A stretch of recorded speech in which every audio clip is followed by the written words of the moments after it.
بات یہ ہے کہ اگر آپ نے دیکھا جو بجٹ پاس ہوا اس بجٹ پاس ہونے کا طریقہ کار کیا تھا؟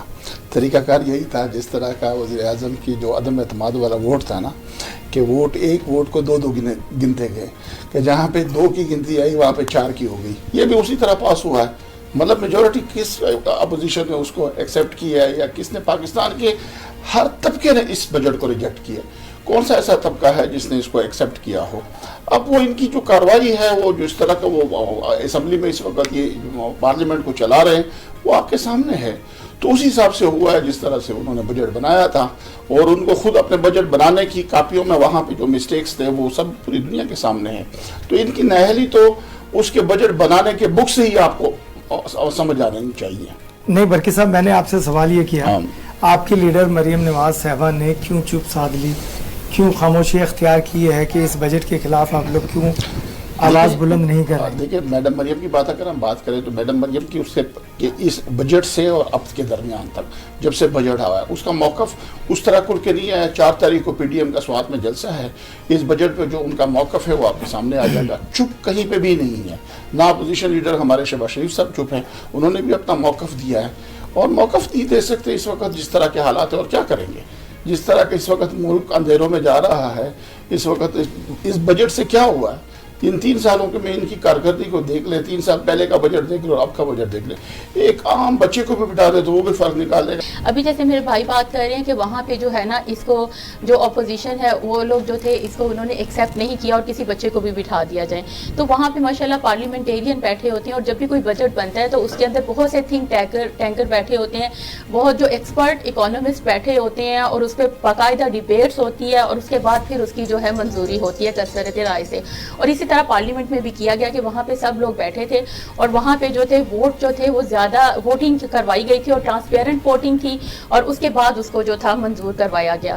اب جہاں تک بات ہے اپوزیشن کی، تو اس سے پہلے ہی یہ سب لوگوں کو پتا ہے کہ شہباز شریف صاحب اور وہ جو بلاول بھٹو صاحب ہیں، یہ چیمبر میں انہوں نے بجٹ کی منظوری سے پہلے ہی، اناؤنسمنٹ سے پہلے ہی ان لوگوں نے جا کے چیمبر میں جو تھا وہ میٹنگ کر لی، اور انہوں نے جوائنٹلی دے ڈیسائیڈڈ کہ ہم لوگ اس بجٹ کو جو ہے ہم لوگ نیگیٹ کریں گے، ہم اس کو جو ہے ایکسیپٹ نہیں ہونے دیں گے.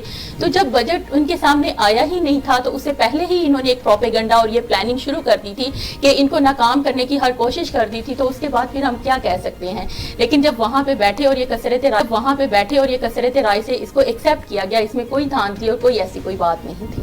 یہ تو آپ نے بات کی ہے زہر انور صاحب. مجھے یہ بتائیے، کشمیر کے الیکشن ہونے جا رہے ہیں، کشمیر ہمیشہ محرومی کا شکار رہا، اس مرتبہ کیا آپ اس کی تقدیر بدل پائیں گے؟ شمولیت اختیار کر چکے ہیں پی ٹی آئی کے اندر، تو یہ اس بات کا ثبوت ہے کہ ان کا بھرپور اعتماد ہے پاکستان تحریک انصاف کی پالیسیز پہ، کہ وفاق کے اندر ایک اچھی گورنمنٹ عمران خان صاحب چلا رہے ہیں، اور ان کے ویژن کے مطابق کشمیر کے اندر جب پی ٹی آئی کی گورنمنٹ ہوگی تو انشاءاللہ پی ٹی آئی کشمیر کے لوگوں کے احساس محرومی کو دور کریں گے، اور جو پچھلے 70 سالوں میں ان کا استحصال ہوا ہے اس سے کا انشاءاللہ ہم اس کا ازالہ کریں گے. برکی صاحب، انہوں نے بڑا بات کی ہے کہ پی ٹی آئی حکومت بنا رہی ہے اور آپ کے کینڈیڈیٹ آپ کو مل نہیں رہی ہیں ادھر کشمیر میں. کیا واقعی ایسا ہونے والا ہے اور کشمیر آپ کے ہاتھ سے چلا جائے گا اور پی ٹی آئی اس میں گورنمنٹ بنائے گی؟ اور کیا واقعی یہ لوگ تقدیر بدل سکیں گے کشمیر کی؟ میرا بھائی کتنا فخر سے کہہ رہا ہے کہ لاسٹ ٹائم پہ P T I Muslim league کے لوگوں نے استعفے دے کے پی ٹی آئی میں شامل. یہ فخر ہونے کی بات نہیں ہے. یہی آپ نے جب حکومت بنائی تھی تو اس وقت بھی یہی ہوا تھا. آپ نے مانگے کی حکومت کڑی کی، کہیں سے 2 کہیں سے 3، کسی کو بلیک میل کیا، کسی کو دباؤ دیا، کسی کے خلاف نیب کا ریفرنس بنانے کے لیے کیا. جو جی پی میں آپ نے حکومت بنائی تو آپ نے ایسے ہی بنائی. جی پی میں 14 آپ کے ہرگان میں 2 پی ٹی آئی کے لوگ ہیں، 14 کے لوگ جو ہیں وہ آپ کے پاس مسلم لیگ سے یا وہ دوسری جماعتوں سے آئے جو پچھلی کیبنٹس میں تھے. کشمیر میں بھی آپ یہی کریں گے، وہی لوگوں کو اسی طرح بلیک میل کریں گے، اسی طرح ان کی وفاداریاں چینج کریں گے اور اس سے آپ حکومت بنا لیں گے. لیکن اس پہ آپ کو فخر نہیں کرنی چاہیے. اس پہ تو آپ اگر کرنا چاہتے ہیں تو آپ کی اپنی 3 سالہ کارکردگی میں کشمیر میں آپ اپنی جماعت بناتے ہیں, اپنی پارٹی کو ری آرگنائز کرتے ہیں. آج آپ مجھے ایک بندہ بتا دے کشمیر میں آپ کو اس پلیٹ فارم پہ چیلنج کرتا ہوں کہ 2 لوگوں کے علاوہ جو پی ٹی آئی کے پلیٹ فارم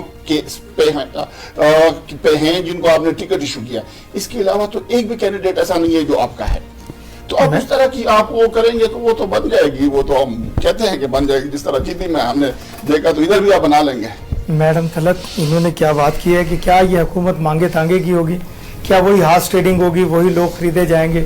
اس کا مطلب ہے اس وقت خرید و فروخت ہو رہی ہے ممبرز کی, اور پی ٹی آئی ایک نئی جماعت بنانے جا رہی ہے کہ جس کو اکٹھا کر کے مختلف پارٹیوں کے لوگوں سے پارٹی حکومت بنانا جا رہی ہیں. جی جیسے ابھی میرے بھائی نے بات کی ہے کہ مانگے تانگے کی اور اس طرح کر کے, دیکھیں ہماری ایک پولیٹیکل پارٹی ہے, اور جب سے 1947 سے جب سے پاکستان بنا ہے تب سے اب تک لے کے اگر دیکھا جائے ہوتا آیا ہے کہ جب بھی کوئی گورنمنٹ ہوتی ہے تو اس کے ساتھ بہت سے لوگ جو ہیں جوائن کرنا شروع کر دیتے ہیں ادھر ادھر سے. لیکن ہم لوگ, جیسے میں پی ٹی آئی سے ہوں تو میں شروع سے پی ٹی آئی سے ہوں, تو ابھی یہ تو ان کے اپنے لوگوں کی دیکھیں ویکنیسز ہیں, یا اس کا مطلب ہے وہ ان کے ساتھ سنسیئر نہیں تھے, یا اب انہیں لگا کہ انہوں نے بھی دیکھا کہ انہیں اس پارٹی میں جو ہے وہ چیزیں جو وہ چاہتے تھے, جو اچھے اچھے لوگ تھے کہ یہاں پہ انہیں کام کرنے نہیں دیا جا رہا, تو وہ جو لوگ دیکھیں جو بھی کوئی پولیٹیکل لیڈر ہوتا ہے یا پولیٹیکل, وہ اس کا مقصد یہ ہوتا ہے کہ عوام کی خدمت کرنا, اور جو عوام کی خدمت کرنا چاہتے ہیں ان کو یہ نظر آیا کہ عمران خان سے اچھا کوئی لیڈر نہیں ہے, اور عمران خان کی رہنمائی میں وہ بہتر طریقے سے جو ہے وہ کام کر سکتے ہیں. اس لیے جو ہم لوگوں کو جوائن کرنا چاہتے ہیں ہم لوگ بھی ان کو ویلکم کر رہے ہیں, اور اس میں کوئی ایسی بات نہیں کہ ہم ان کی وفاداریاں تبدیل کر رہے ہیں یا ہم لوگ ان کو انسسٹ کر رہے ہیں. بہت سے لوگ ہیں جو اپنی مرضی سے آ رہے ہیں, جیسے کہ گلگت بلتستان کے الیکشنز میں ہوا تو ہم لوگ جہاں کہیں پہ بھی وہاں پہ گئے تو وہاں پہ ہر جگہ ہر گھر, ایون وہاں پہ خواتین کا اتنا زیادہ ٹرن آؤٹ تھا, سب کے سب جو تھے وہ خان صاحب, عمران خان, ہر ایک کی زبان پہ جو تھا وہ عمران خان تھے. تو ابھی یہ لوگ جو مرضی کر لینا, اگر ان کے ہیرو جو تھے وہ لوگوں کے دلوں میں اتنا زیادہ بستے تھے تو ان کو اپنی وفاداریاں تبدیل نہیں کرنی چاہیے تھی نا. کیوں وہ لوگ آئے؟ اس کا مطلب انہیں وہاں سے کچھ لیکنگ نظر آئی تو وہ یہاں پہ آئے نا, انہیں کچھ نظر آ رہا تھا. انشاءاللہ کشمیر میں بھی پی ٹی آئی کی گورنمنٹ بنے گی, اور جہاں تک ابھی آپ بات کر رہے تھے کہ کشمیر کا جو ہے نا وہ الیکشنز ٹائم پہ ہوں گے, تو انشاءاللہ ہمارا جو الیکشن کمیشن ہے وہ جو ڈیسائیڈ کرے گا, ابھی تک 25 جولائی جو ڈیسائیڈ ہے, تو انشاءاللہ الیکشنز جو ہیں وہ اسی کے اکارڈنگلی اور ٹائم پہ اور ٹرانسپیرنٹ ہوں گے. اور جہاں تک اصلاحات کی بات ہے تو خان صاحب جب سے آئے ہیں, پہلے ہماری 4 حلقوں کی بات ہوئی, 4 حلقوں میں آپ کو پتہ ہے کہ سب میں جب وہ کھلوائے گئے تو دھاندلی وہاں سے ہی یہ بات ساری شروع ہوئی. اب وہ 4 حلقوں سے لے کے جب خان صاحب وزیر اعظم بنے تب سے لے کے آج تک وہ ہمیشہ جو ہے نا وہ ریفارمز کی بات کرتے ہیں الیکشن کمیشن کے, کہ جو الیکشن کا جو یہ طریقہ ہے اس کو چینج کیا جائے, اس میں ریفارمز لے کے آئے جائیں. اور اس کے لیے ابھی بھی انہوں نے جو جتنے بھی ہیں اپوزیشن ہیں ان سے بھی کہا ہے کہ وہ اپنے ایکسپرٹ جو ہیں ان کو لے کے آئیں, بٹھائیں, اور اس پہ آ کے بیٹھ کے لیجسلیشن کریں, تاکہ نئی لیجسلیشن لائیں جس میں الیکشنز جو ہیں ٹرانسپیرنٹ ہوں. ہمیشہ ہی جب سے ہمارا پاکستان بنا ہے اور جب سے یہ ڈیموکریسی اور ووٹنگ اور یہ سسٹم, ہمیشہ ایک پارٹی دوسرے پہ دھاندلی کا الزام لگاتے ہیں اور پھر جو ہے وہ کبھی گول ہو جاتا ہے اور کبھی سامنے آ جاتا ہے. تو اس کے لیے بہتر یہی ہے کہ یہ لوگ ہمارے ساتھ آ کے بیٹھیں اور اپنی سجیشنز دیں اور اس کو بہتر کیا جا سکے, تاکہ آنے والے وقت میں ہمیں اس طرح کے مشکلات کا سامنا نہ کرنا پڑے. عزیز انور صاحب بڑی اچھی باتیں کی میڈم نے, لیکن کیا آپ نہیں سمجھتے کہ جن لوگوں نے آپ کے ساتھ 22 سال 24 سال محنت کی ان کو آگے لایا جاتا, ان کو ٹکٹ دیے جاتے کشمیر میں, کیوں آپ لوگوں کی دوسری پارٹیوں سے لوگوں کو اکٹھا کر رہے ہیں اور ان کو پیسے بھی دے رہے ہیں؟ سننے میں تو یہ ہے بڑی خرید و فروخت ہو رہی ہے, آپ لوگ اس وقت پورا ایک بازار گرم کیا ہوا ہے خرید و فروخت کا, کہ واقعی ایسا ہو رہا ہے؟ نہیں, ایسی بات بالکل یہ پروپیگنڈا ہے. دوسرا میں سیکنڈ یہ کروں گا بھائی کی بات کو کہ لوگ مسلم لیگ نون کے اندر اور پاکستان پیپلز پارٹی کے اندر بھی جو ان کے لوگ نیچے سے نظریاتی لوگ جو سیاست کر کے, وہ بڑے سمجھدار لوگ ہیں. انہوں نے پچھلے 30 سال میں ان پارٹیوں کو دیکھ لیا ہے, ان کے رویوں کو دیکھ لیا ہے, اور ان کے لیڈروں کو بھی دیکھ لیا ہے کہ خود تو وہ بیٹھے ہوئے وہاں پاپا جونز اور کافی شاپس کے اوپر نواز شریف صاحب بیٹھے ہوئے ہیں, اور اپنے ورکرز کو یہاں پہ جو ہے وہ رحم و کرم کے اوپر چھوڑ کے چلے گئے ہیں. تو وہ مایوس ہو کے ان کی پالیسی سے اور ان کے رویوں سے وہ پی ٹی آئی کو جوائن کر رہے ہیں. انہوں نے خان صاحب کی سیاست کو دیکھا ہے, خان صاحب کے دلیرانہ فیصلوں کو دیکھا ہے, تو وہ خود آ رہے ہیں کہ یار حقیقی لیڈر تو عمران خان ہے نہ کہ نواز شریف. آپ کی معلومات میں میڈم طلعت, آج تو مجھے ایسے لگ رہا ہے جیسے قومی اسمبلی کا اجلاس ہے